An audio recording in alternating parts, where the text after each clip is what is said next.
大家好，又到驚犬美食時間。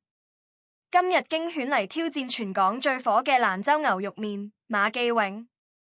聽講佢哋嘅拉麵係西北味，價錢只係50至60幾蚊一碗，到底好唔好食？首先，等驚犬同大家一齊睇下佢有咩賣點先。馬記永嘅拉麵以佢獨特嘅手工製作同豐富嘅口味聞名。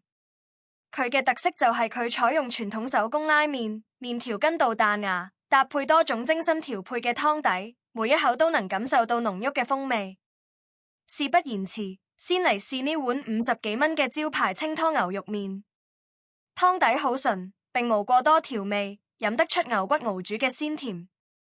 牛肉唔係質感薄，而係有厚度嘅，咬落去軟嫩唔柴。但我有問題，麵條。呢個係意式麵型，口感偏硬韌，喜歡 Q 彈嘅朋友會中意，但驚犬就覺得稍微欠咗一啲滑順感。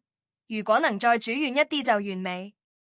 另一碗係紅燒牛肉麵，呢碗紅燒牛肉麵係以慢火燉煮，啲牛腩肉質軟爛入味，搭配濃郁嘅醬汁，令人回味無窮。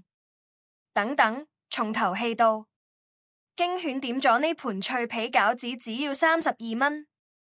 你冇聽錯，係32蚊。呢個外皮超級酥脆，內餡係辣子雞丁，香辣夠味，完全唔會輸俾外面專賣嘅餃子店。呢個係驚犬食過 CP 值最高嘅配菜之一，甚至比主餐仲好食。另一道配菜係半壺麻油黃瓜，呢碟黃瓜清爽脆嫩，加上香味四溢嘅麻油，為呢兩碗拉麵增添咗清新嘅口感。既解膩又提味。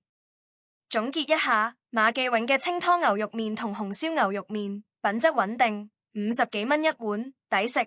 脆皮餃子係隱藏版神菜，絕對要試。黃瓜清爽脆嫩。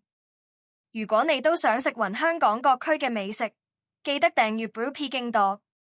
下期驚犬揾到銅鑼灣健康又好食嘅隱世烘焙店，大家一定要留意。